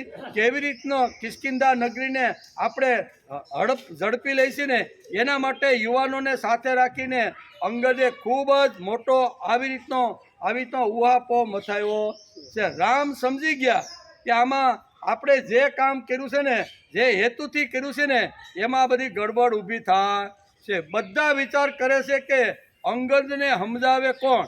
એની પાસે યુવાનોનું એટલું મોટું સંગઠન છે અને એકલો અંગદ જ અહીંયા સુગ્રીવને ભારે પડે ને, એકલો ખાલી કેટલો, બીજાની વાત તો બાજુમાં રહે, પણ સુગ્રીવને ભારે પડે એવું અંગદનું આવી રીતનું બળ અને શૌર્ય અને પરાક્રમ હતું. તેથી અહીંયા રામ વિચાર કરે છે કે કિષ્કિંધાના 2 ભાગલા તો હવે નક્કી, કાં તો બેઠકની અંદર કાં તો અડધું અંગદને આપવું પડે, અને જો બેઠક ન થાય ને યુદ્ધ થાય ને તો કિષ્કિંધાની ગાદી અહીંયા સુગ્રીવના હાથમાંથી 100% અંગદના હાથમાં જાશે ને.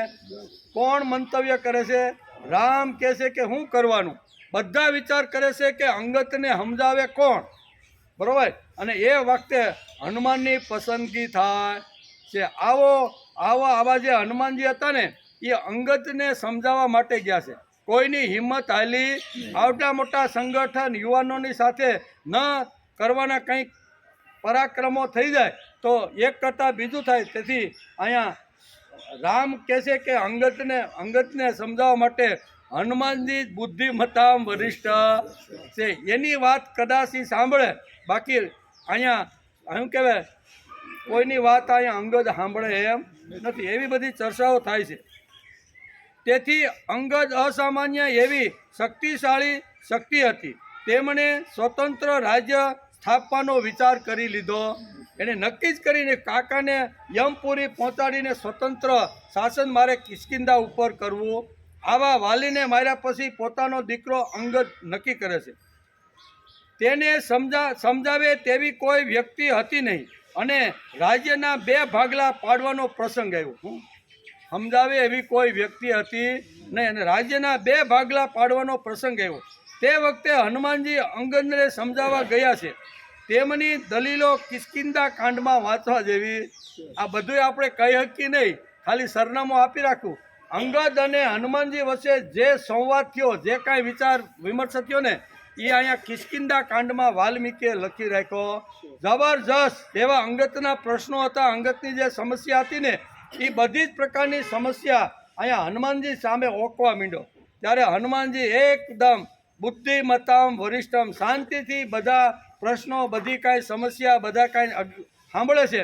અને સાંભળી અને એક એક વાતનો, જેમ ભગવાન અર્જુનના પ્રશ્નનો એક એક વાત કરીને જવાબ આપે કે નહીં, એમ અહીંયા હનુમાનજી પણ અંગતને ધીર, વીર અને એકદમ સમબુદ્ધિ રાખીને સમજાવવાનો પ્રયત્ન કરે છે. ઘણા કલાકો સુધી આ બંનેની બેઠક હાલી. હનુમાનજી સમજાવે છે કે કિષ્કિંધાના 2 ભાગલા પાડવા યોગ્ય નથી, બરાબર, એમ કરીને સમજાવવાનો પ્રયત્ન કર્યો છે. તે વખતે હનુમાનજી અંગદને સમજાવવા ગયા છે. તેમની દલીલો કિષ્કિંધા કાંડમાં વાંચવા જેવી છે. ઘરે રામાયણ હોય તો વાંચો. બુદ્ધિ, અક્કલ અને મુત્સદીગીરીથી હનુમાનજીએ અંગદને એવો સમજાવ્યો કે રાજ્યના 2 ભાગલા પાડવાના તો બંધ રહ્યા, પણ રાષ્ટ્ર ઉપર આપત્તિ દૂર કરીને એ અહીંયા સુગ્રીવનો સેવક બની ગયો. તમે વિચાર કરો કે જે આખી કિષ્કિંધાને તોડી ફોડી નાખવા માટે જે ઝેર ઓગતો હતો મોઢામાંથી, એ શું થયું? રાષ્ટ્રની આફતી તો ટળી, કિષ્કિંધાની આફતી તો ટળી ગઈ, પણ ઝેરથી એના જે ઓકવાનું હતું ને એ બંધ કરી અને એ કોનો સિપાઈ બની ગયો? કોનો મંત્રી બની ગયો? સુગ્રીવનો મંત્રી બનીને કે હાલો કાકા, હવે હું તમારી જોડે છું. આ હનુમાનની તાકાત હતી. હનુમાનના ગુણોના જેટલા ગુણગાન ગાઈને હનુમાને કેટલા કામો કર્યા છે ને, એક એક કામ ઉપર જો આપણે વિચાર કરીએ તો કલાકોના કલાકો સુધી જાય છે. તેથી એટલું જ નહીં, રાજગાદી ફોડવાને તોડવા માટે જે અંગદ તૈયાર થયો હતો તે રાજ્યનો એકનિષ્ઠ એને સેવક બનાવી દીધો. કેવો કલ્પના કરો, જે રાજગાદીને તોડવા માટે, ભાગલા પાડવા માટે જે રોકતો હતો બરોબર, એને સેવક બનાવી દીધો. હું તમારો સેવક છું, તમે જે પ્રમાણે મને કામ સોંપશો ને એમ આયા કિષ્કિંધાની અંદર બહુ સુંદર વર્ણન કર્યું છે. એકલો અંગદ સુગ્રીવને ભારે પડે તેવી તાકાત અંગદમાં હતી. એટલે કે મોટું યુવાનોનું એની પાસે સંગઠન હતું. અંગદ પાસે એટલી જબરજસ્ત શક્તિ હતી. આવા જ માણસો રામના દાસ કે સેવક બની શકે. વળે ત્યારે બધું મોટું કામ કરે કે નહીં, એટલે આવા બની શકે. નાખવા અંગદ નીકળ્યો હતો. તેમના જલદ વિચારો બદલાવાનું સામર્થ્ય પણ હનુમાનજીએ બુદ્ધિમત્તા વરિષ્ઠથી સમજાવી દે. બુદ્ધિ વાપરી, બુદ્ધિથી એને સમજાવવાનો પ્રયત્ન, પ્રલોભન નહીં અથવા કોઈ આવી રીતનું એવી કોઈ રામ અહીંયા અત્યારે સુગ્રીના પક્ષમાં છે એટલે તારું કાંઈ હાલ છે નહીં, આમ ડરાવી ફોડાવીને સમજાવવાનો પ્રયત્ન કર્યો નથી. પણ કેવો પ્રયત્ન કર્યો તો કે બુદ્ધિમત્તામ વરિષ્ઠમ, બુદ્ધિથી અંગતને જે ગાદી ફોડવા તોડવા તૈયાર થયો હતો એને અહીંયા કિષ્કિંધાનો સેવક બનાવી દીધો. આ કોની તાકાત? હનુમાનજીની તાકાત. હનુમાનજીનું ચરિત્ર આજે સમજવાનો પ્રયત્ન કરવો જોઈએ. તેથી હનુમાનજીમાં અલૌકિક બુદ્ધિ, વિદ્વતા, રુજુતા અને નિષ્કપટતા અને અસામાન્ય ચારિત્રવાન હનુમાનજી હતા. એમ કે આજે હનુમાન જયંતિના દિવસે આપણે વિચારવું જોઈએ કે હનુમાનજીનો એકાદ ગુણ આપણા જીવનમાં આવ્યો કે નહીં. ન આવ્યો હોય તો લાવવાનો પ્રયત્ન કરવો, તો જ આપણે બબે કેળા ખાધા ને એ વસૂલ છે. નકર તો ભાઈ અહીંયા હારો પ્રસાદ હતો બરોબર ને, એ ખાઈ ખખેરીને ઉઠ્યા. પણ હનુમાનજીનું જે જીવન છે, એનું જે ચરિત્ર છે, રામ માટેના જે દાસ બની અને રામના સેવક બનીને હનુમાનજીએ જે કામો કર્યા છે એમાંનું એકાદો નાનો ગુણ પણ જો આપણી અંદર આવે તો અહીંયા હનુમાન જયંતિ ઉજવી છે ને એ બરોબર છે. તેથી માત્ર રામ રામ બોલવાથી હનુમાનજી જેવા ભક્ત થવાય નહીં. હનુમાનજીના ભક્ત જો થવાનું હોય તો માણસે પોતાના જીવનમાં ચારિત્રવાન બનવું પડે, તેજસ્વીવાન બનવું પડે, બુદ્ધિમાન બનવું પડે અને પરાક્રમવાન બનવું પડે. તો જ માણસ રામનો જેમ હનુમાનજી દાસ છે એમ આપણે હનુમાનના દાસ થઈ શકીએ. લંકાકાંડ વાંચો, એમાં 18મા સર્ગની અંદર 67મા શ્લોકમાં રામનો અદ્ભુત વિશ્વાસ હનુમાનજી ઉપર છે. કેવો? આ બધે વાંચવા જેવા છે, પણ એક એક પ્રસંગને આપણે યાદ કરી. અહીંયા કહે છે કે 37માં એટલે કે 8મા સર્ગની અંદર અહીંયા બહુ સરસ રીતે વાલ્મીકીએ લખ્યો છે. એમાં પ્રસંગ એ છે કે જે વખતે શત્રુ પક્ષનો માણસ એટલે કોણ? વિભીષણ જે વખતે લંકા છોડી અને અહીંયા રામની અહીંયા રાવટીમાં આવ્યો ત્યારે બધા વિચાર કરવા લાગ્યા.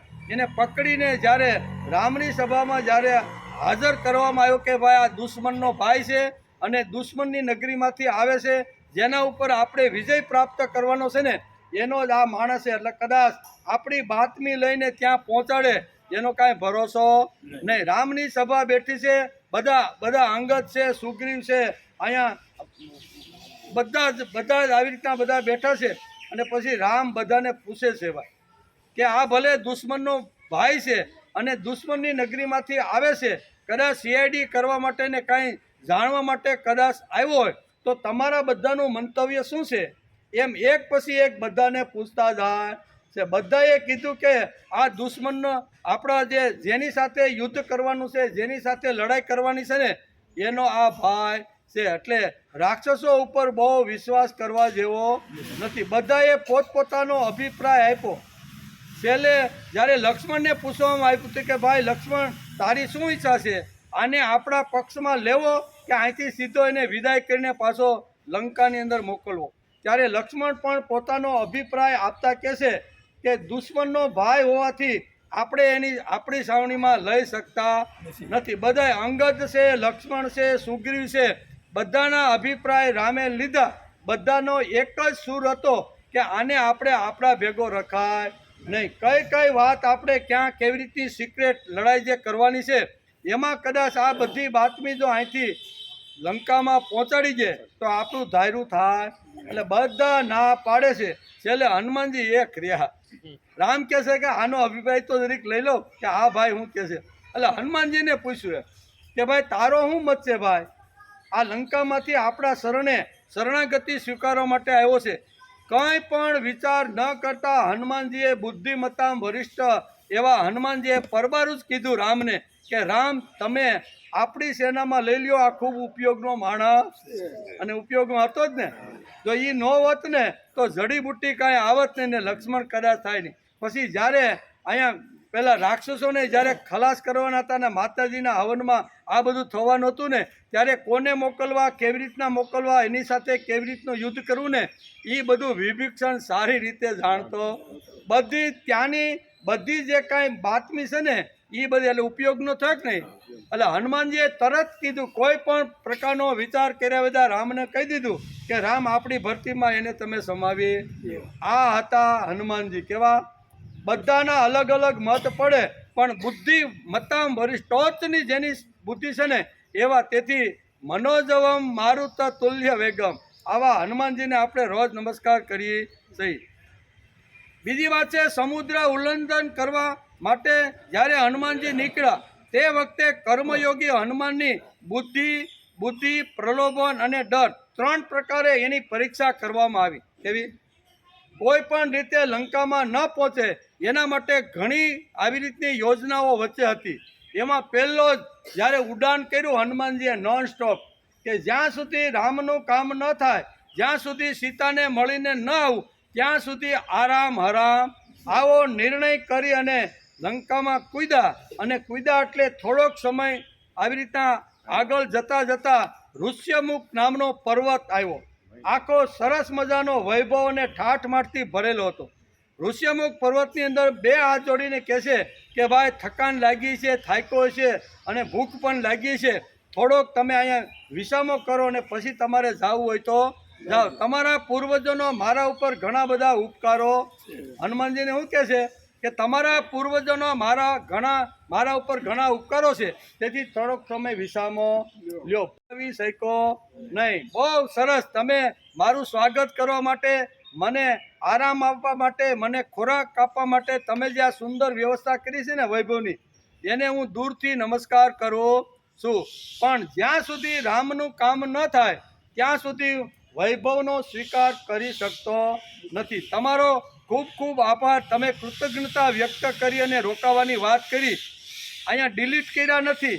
ના, હું તો રામનું કામ કરવા જાઉં છું, હું રોકાય એવી વાત. તમે મારા ઉપર ઘણી કૃપા કરી, કૃતજ્ઞતાની વાત કરી, 2 હાથ જોડી નમસ્કાર કરીને ત્યાંથી આગળ જાય છે. અહીંયા વૈભવે પણ એને રોકવાનો પ્રયત્ન કર્યો પણ વૈભવમાં ડૂબા નહીં. પછી સુરસા આવી, બરોબર. સુરસાએ બુદ્ધિથી વિચાર કર્યો કે કોઈ પણ વિશે આને રોકો, અને એ આવી રીતની લડાઈ શરૂ થઈ અને એમાં મોટા થવાની વાત આવી. કારણ કે હનુમાનજી અષ્ટસિદ્ધિ 9 નિધિ કે દાતા, એવું આપણે હનુમાન ચાલીસામાં બોલીએ ને કે એની પાસે 8 પ્રકારની સિદ્ધિઓ હતી.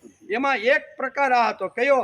એ નાનામાં નાના સૂક્ષ્મ રૂપ ધારણ કરી શકે એ પણ તાકાત હનુમાનની અંદર હતી. અને મોટું જબરજસ્ત ઠેઠ આકાશ સુધી જવાનું હોય ને તો એટલું મોટું રૂપ ધારણ કરે, એને કહેવાય અષ્ટસિદ્ધિ 9 નિધિ દાતા.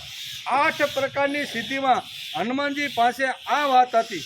સુરસા અને બંને વચ્ચે આવી રીતની હરીફાઈ થઈ, બરોબર. અને જેમ જેમ એકાબીજા આવી રીતના હરીફાઈ કરતા ગયા એટલે હનુમાનજી એકદમ પાછું સૂક્ષ્મ રૂપ ધારણ કરી અને એના મોઢામાંથી બહાર નીકળીને કે માં તે મને ખાઈ લીધો. પરીક્ષામાંથી પાસ. છેલ્લે આવી લંકી, શું કહેવાય, છેલ્લે આવી સિંહિકા કે તું જ મારો ખોરાક છે ભાઈ, બરોબર ને. તો ત્યાં એનું ઢીમ વાળી દીધું કે નહીં. બધાની અંદરથી પાર થઈને હું જે કામ માટે જાઉં છું, જેના માટે નીકળું છું, એ કામ પૂરું ન થાય ત્યાં સુધી મને આરામ જોઈતો નથી. મેનાકે ખૂબ પ્રયત્ન કર્યો. સુરસાએ પણ આવી રીતનો રોકવાનો અનેક રૂપ ધારણ કરીને કર્યો. સિંહિકા તો ખાઈ જવાની વાત હતી તો એને તો શું કહેવાય, મુષ્ટિ પ્રહાર કરીને ન્યાન એને પૂરી. કહેવાનો અર્થ કે રસ્તાની અંદર ગમે તેટલા પ્રલોભનો આવ્યા પણ હનુમાનજી રોકાણા નથી. એના જ ઇતિહાસની અંદર નામ હોય ને એ હનુમાન કેરું નામ સુનતા ઝુકી મસ્તક જાય છે કીધા કામો રાઘવ તણાને ઘરો ઘર પૂજાય છે અરે કુખ કીધી ઉજળી અંજનીની કહેવાયા એ દાસમાં અમ દેશના એ વીર સાચા અમર છે ઇતિહાસમાં અમ દેશના એ વીર સાચા અમર છે ઇતિહાસ. ઘણું લાંબુ લાંબુ છે પણ આપણો રહી જાય. કહેવાનો અર્થ કે હનુમાનજીના તો જેટલા ગુણગાન ગાઈને એટલા ઓછા છે. રામના કાર્ય માટે, રામના વિચાર માટે, રામ માટે પ્રાણ આપવાની પણ જેની તૈયારી છે એવો જ ભગવાનનો ભક્ત થઈ શકે અને એવા જ ભક્તનું સ્થાન ભગવાનની બાજુમાં જ હોય છે. આ બધી વાતો છે. તેથી હનુમાન ચરિત્ર સમજાવતા પાંડુરંગ શાસ્ત્રી એક જમાઈ રાજની વાર્તા કરે છે. હવે એ સહેલી વાર્તા છે, પૂરી કરી દઈ બરોબર. ને કે હનુમાનજીના તો ઘણા ગુણગાન ગાઈને હવા રુધી તો એટલા બધા એના કામ છે ને, એક એક કામ ઉપર જો આપણે વિચાર કરીને કેટલા મોટા કામ વિચાર તો કરો બરોબર. કોઈ દિવસ એમ નથી કીધું કે આ મારાથી નહીં થાય. ગમે એટલું દૂરનું હોય, ગમે એટલું અગવડવાળું હોય, ગમે તેટલા રાક્ષસની વચ્ચે પણ જવાનું હોય ને તો હનુમાનજી કોઈ દી તૂટ્યા વાળીને ના પાડી તૈયાર જ. હનુમાનનો સેવક તૈયાર હોય જ એમ. પણ અહીંયા આ વાતને આપણે હનુમાનજી જેવું બનવાનું છે, જમાઈરાજ જેવું બનવાનું. જમાઈરાજની વાત પાંડુરંગ શાસ્ત્રી દાદા પોતાના પ્રવચનમાં આ સમજાવવા માટે કહે છે કે હનુમાનજી અને જમાઈરાજમાં શું ફેર. દાદા તો ઘણીવાર રાજાની પણ વાર્તા કરે, જમાઈરાજની પણ વાર્તા કરે, ઘણી બધી વાર્તાઓ દ્વારા આ સિદ્ધાંતને સમજાવવાનો પ્રયત્ન કરે છે.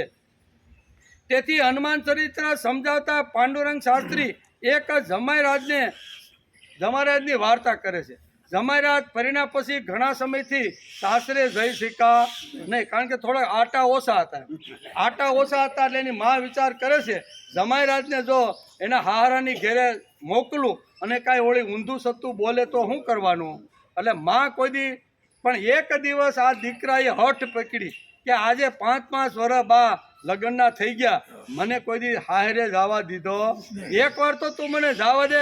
માં કે જવા દઉં ખરો, પણ એક શરત, તારે ત્યાં બહુ બોલ કરવી નહીં. કોઈ પૂછે તો એકવાર હા અને બીજી વાર ના. તારે બીજું કાંઈ વચ્ચે કાંઈ બોલ ને તો તકલીફ નહીં કે.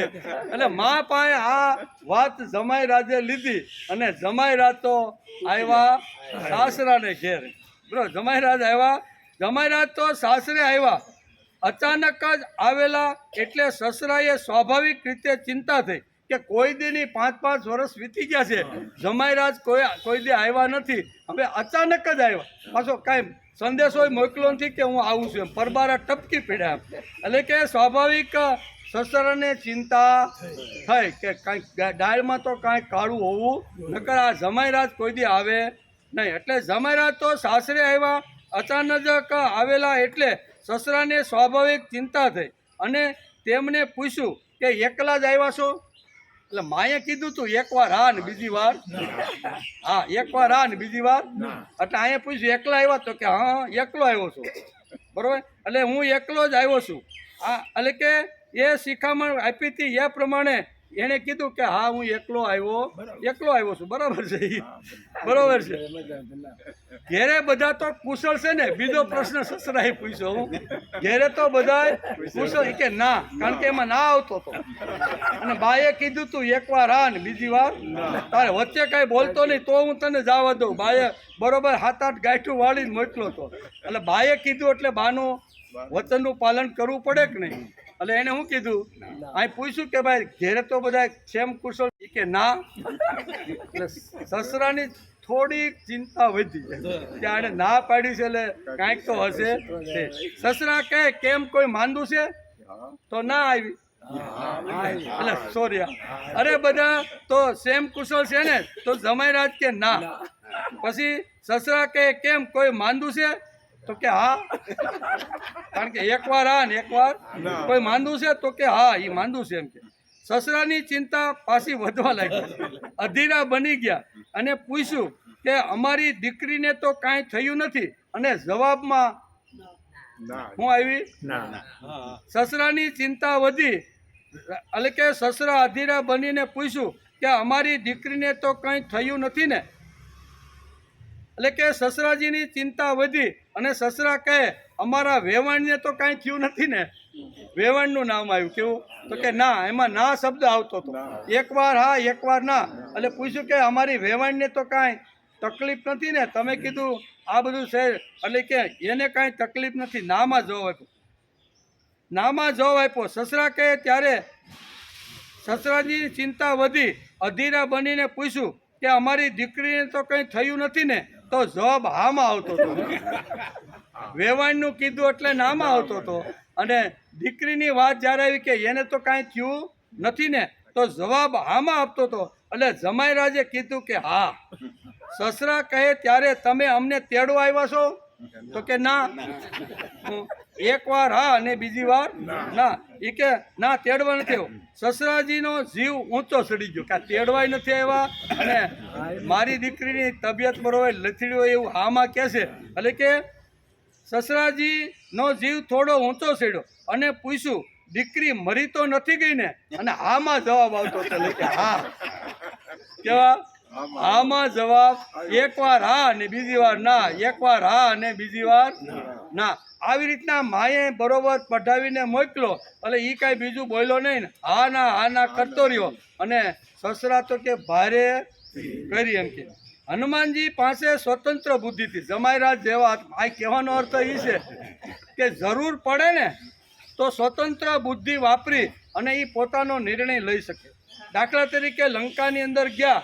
રાવણ સીતાને અહીંયા અશોક વાટિકામાં વારંવાર ધમકાવવા માટે આવે છે, અને એમાંય હનુમાનજી પહોંચી ગયા, વૃક્ષ ઉપર બેસી ગયા, અને એ જ વખતે રાવણ ધમકાવતા ઘણું કીધું. રાવણ ગયા પછી સીતાને એમ થાય છે આ જીવવા કરતાં આપઘાત કરવો સારો, એવું વાલ્મીકીએ લખ્યું છે. અને આપઘાત કરવાનો વિચાર અહીંયા કોણ કરે છે? સીતા. કે આટલો વારંવાર આવે છે, વારંવાર ધમકાવે છે, ન કરવાના ઘણા બધા મારી ઉપર આવી રીતના વાક પ્રહારો કરે છે, એના કરતાં હવે મારે આત્મહત્યા કરે. આ આત્મહત્યા કરવાનો વિચાર આવ્યો. હનુમાનજી બુદ્ધિમત્તામાં વરિષ્ઠ હતા.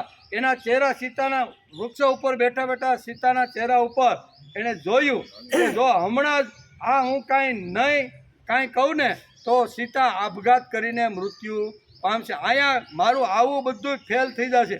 એટલે શું કરવાનું?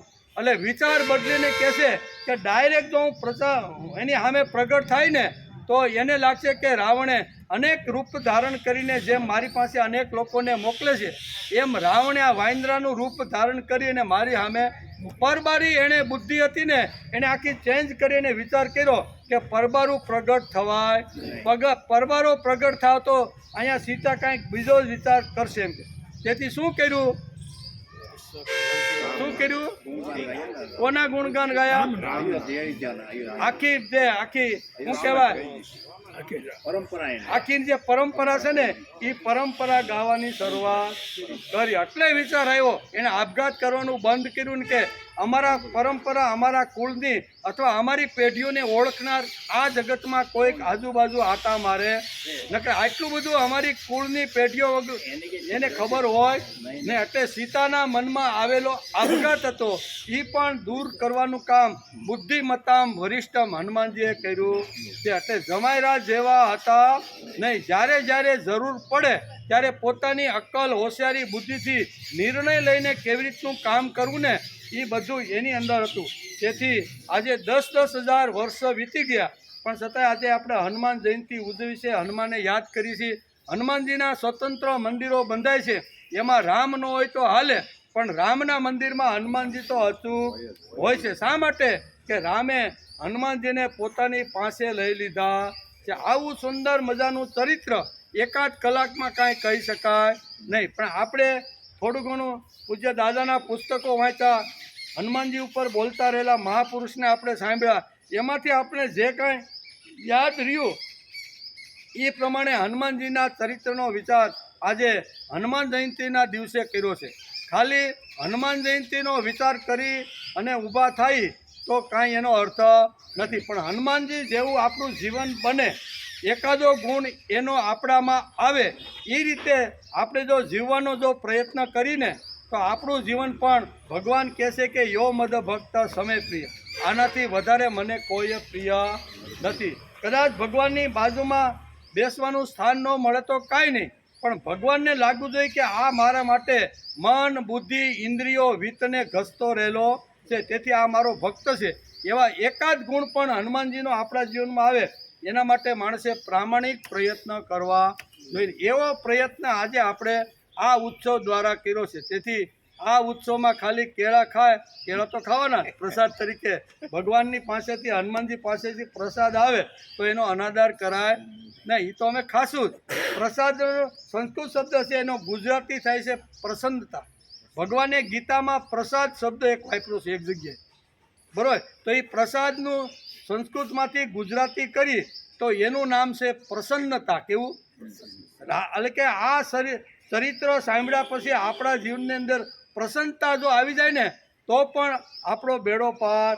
હનુમાનજીના જેમ પ્રસન્ન જીવન માણસનું હોવું જોઈએ. હોગ્યું મોઢું નહીં, બરાબર ને? આમ એડિયું પીધેલું હોય ને આપણે કોઈ મરી ગયું હોય એની રાહ જોઈને અહીં બેઠે, એવી રીતના નહીં, હસતા રમતા જીવવાનું. તેથી દાદા ઘણીવાર પોતાના ભાવગીતમાં કે જરા હસતા જીવન બદલાઈ જશે, શિરે ભાર લઈને ફરશો તો જીવન કરમાઈ જશે. એટલે આપણે જીવનને કરમાવા દેવું નથી, જાગતું રહેવાનું. હનુમાનની જેમ રામ કે હનુમાન તો તૈયાર જ. બોલો શું કામ છે એ કે આવી રીતના હનુમાનના ગુણોને આપણે સમજવાનો આપણી બુદ્ધિ પ્રમાણે પ્રયત્ન કર્યો. આવતીકાલે આપણે આવશું ત્યારે આ શ્લોક હજી આપણું બાકી છે, એટલે એનો વિચાર આપણે આવતીકાલે. પછી હાથ જે ચિરંજીવી કીધા એની કોઈ તારીખ નથી નહીં. તો એવો અટાણે કોઈ દેશભક્તની તારીખ નથી એવું કોઈ ખરું? હા, આપણા સુભાષચંદ્ર બોઝ. શાબાશ. તમે એની તારીખ નથી. ક્યાં ગયા, કેવી રીતના ગયા, શું છે